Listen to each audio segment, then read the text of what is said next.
Florida State, Mike Norvell, and Tony White have been putting in a ton of work through the transfer portal. If we're going back even to on the high school side of things, they did a really good job at the edge position. They're trying to bring in some young talent, but now they're trying to match that with some experienced guys that were productive at their past stop. And today, Florida State adding to that edge room with Coastal Carolina defensive lineman Diamante Diggs. In 2024, he played in 13 games and had 7 starts for Coastal Carolina, recording 34 tackles, 6.5 tackles for loss, 5 sacks, and 2 pass deflections. His best performance is when he played against Marshall on November 16th, and he had 7 tackles and 1 tackle for loss. His PFF grades as 18 pressures and 441 snaps with a 62.5 overall grade. So looking at that, you're kind of, it's not someone that is going to be a pivotal starter just upon arriving in Tallahassee. Florida State specifically looking to add some depth here in this room, which is much needed, like I said, to go with some of those youngsters that you're trying to develop, which they did a good job of, which I'll mention here in a little bit before this video is over. He actually played 4 years at Youngstown State at the FCS level, 26 tackles there, 8 tackles for loss, 5 sacks, 1 forced fumble, and 1 blocked kick. What is the size of this guy? 6'5", and 260 pounds with 1 season of eligibility left. Most likely definitely going to be on that edge position, which Florida State now in that 3-3-5, they're going to have a couple of guys ready to go on Saturdays. And looking at what this room currently holds, Florida State definitely wanting to add some more depth there. And I don't think they're done yet here, but this is a good addition in regards to depth specifically. But he did take his visit to Florida State. There were other offers and other teams involved in his recruitment through the transfer portal, including Kansas, Purdue, UNLV, and James Madison. So what does Florida State have with adding him into this room? Well, they have redshirt senior Jaden Jones. They also have redshirt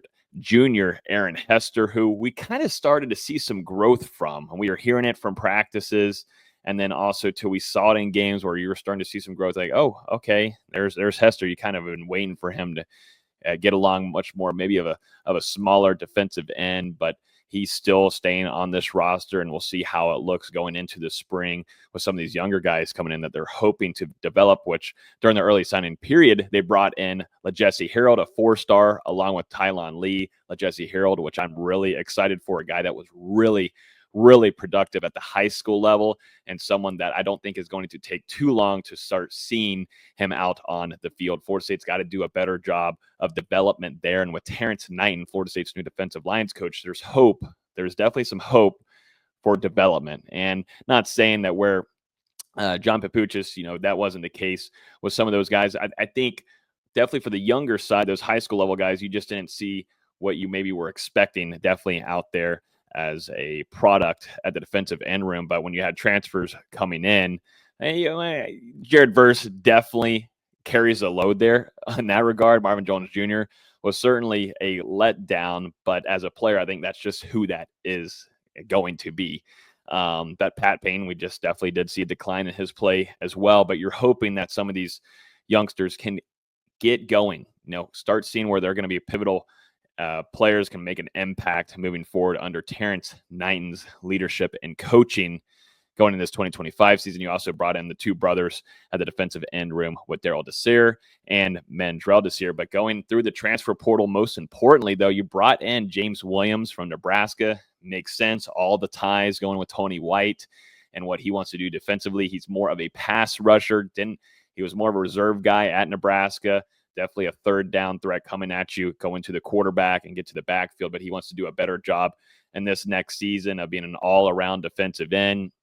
He can be good in the run game as well, but his talents is getting to the quarterback specifically as a pass rusher. And then you also brought in Deontay McRae from Western Kentucky, who has a few seasons of eligibility remaining as well. Development. I think that's going to be the theme for us all throughout this offseason. Is just seeing some guys get better and improve where we saw some things get stale and almost kind of decline for a lot of the position groups for Florida State in that 2024 season. But to me, for Diggs, adding into this defensive end room is good for the depth. Is he going to be a pivotal player for you day 1, day 2? who knows in his season here, but you've got to add some guys that, showed a little bit of production in their previous stops, but can have depth for you, as Florida State still pretty thin in that room, and they've got to do a good job, hopefully, before the end of the traditional signing day, which ends in February, which they are in the running for a few recruits there at that position, but also to keeping an eye out in the transfer portal as well. But 6'5", 260 pounds, going to be interested to see how he fits in this scheme for Florida State. But Tony White, he sees something, and Terrence Knight, they both see something in Diggs. And, it's all about what personnel they want and what they think fits this scheme moving forward for Florida State's defense, which can benefit them the most. So if you enjoyed the video, please hit the like button down below. Would definitely appreciate it. We got tons of videos like this going out for breaking news and commitments and transfer portal, high school recruiting, everything imaginable. Make sure you definitely hit that like button. And two, if you want to see more videos like this,